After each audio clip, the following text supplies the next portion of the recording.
देखिए, आप जानते हैं कि पिछले कई सालों से, खासकर 2019 के बाद यहाँ जो पकड़ दकड़ हुई उसकी वजह से 3-3.5 हज़ार से भी ज़्यादा लोग जो हैं वो बाहर की जेलों में बंद हैं, जो हमारे पास है। क्योंकि हमने कई बार सरकार को लिखा, हमें असली फिगर नहीं मिल रहा है कि कितने लोग बंद हैं, पर ये सुनने में सुनाए में है। और इनमें से कई लोगों की फैमिलीज़, बूढ़े माँ बाप, उसमें कई मैंने लोग देखे कि उनको जो बाप है उनको नज़र भी नहीं आता है। मेरे पास आए जवान बहनें इनकी, जिनके घर में कोई नहीं था, यही एक भाई था, उसको पकड़ के ले गए हैं। या बीवी बच्चे जिनका वाहिद जो है गुजारा चला गया है और सलाखों के पीछे बंद है, मुल्क के डिफरेंट जेलों में है।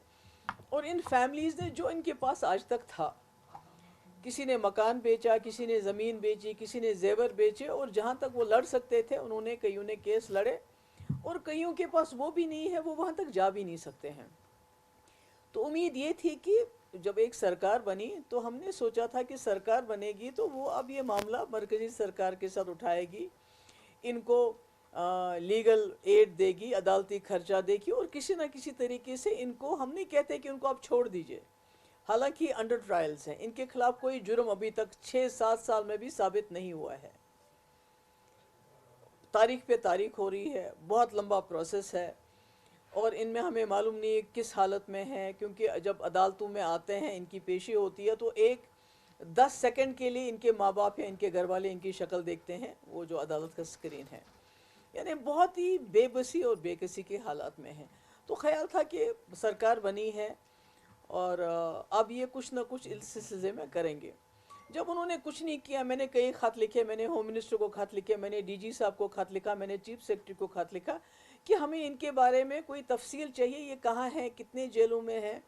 और आपको याद होगा, पिछले बार मैंने एक बार उमर साहब से भी आपके ज़रिए अपील की थी कि कम से कम एक डेलीगेशन बनाइए ऑल पार्टी, और आप सरकारों के साथ जहाँ जहाँ ये हमारे लोग बंद हैं उनके साथ बातचीत करके हम जाके उनको देखना चाहते हैं।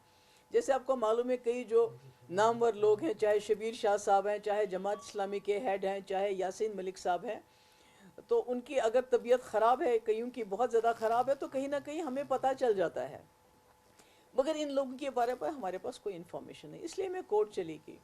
हमने वहाँ इस्तदा की कि भाई ये लोग इस हालत में नहीं हैं कि ये खुद अदालतों में जा सकें अपने लिए, तो हम अदालतों में जा रहे हैं और आपसे दरख्वास्त करते हैं, कोर्ट से दरख्वास्त करते हैं, क्योंकि आखिरी दरवाज़ा जो यही है जहाँ हमें इंसाफ की उम्मीद है। इनको आप बेशक ना छोड़ें, बेशक आप इनको जेलों में रखें, पर कम से कम जम्मू कश्मीर वापस ले आइए, ताकि इनके घर वाले, जो इनके माँ बाप हैं, इनकी बहनें हैं, जवान बहनें घर में हैं, बीवी बच्चे हैं, तो कम से कम इनसे मुलाकात कर सके और यहाँ अदालती कार्रवाई उनके लिए कराना आसान है।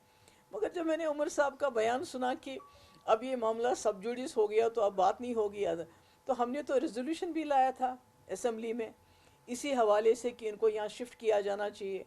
वो भी नेशनल कॉन्फ्रेंस की स्पीकर सरकार ने उसको भी रद्द कर दिया, उसको भी डिस्कशन के लिए नहीं आने दिया। तो उस वक्त उमर साहब को याद नहीं आया, वो कहते हैं अब बात नहीं। और मुझे ये बताइए, जो स्टेटहुड है क्या वो सब जुडिस नहीं है? उमर साहब कितनी बार प्राइम मिनिस्टर से मिले, कितनी बार होम मिनिस्टर से मिले, और बाहर उन्होंने कितनी बार बयान दिया स्टेटहुड सब जुडिस होने के बावजूद कि हमें स्टेटहुड मिलना चाहिए। पर मैंने कभी नहीं सुना उमर साहब को, जब वो होम मिनिस्टर से मिले या प्राइम मिनिस्टर से मिले, बाहर आते हुए ये कहते हुए कि मैंने जो हमारे जेलों में लोग बंद हैं उनके बारे में बात की, उनको वापस लाने के बारे में बात की। तो क्या सब जुडिस सिर्फ यही मसला हो जाता है? 370 सब जुडिस नहीं था, उसके बारे में हम लोग बात नहीं करते थे। स्टेटहुड सब जुडिस है तो उमर साहब तो दिन रात उसी का पहाड़ा पढ़ते रहते हैं।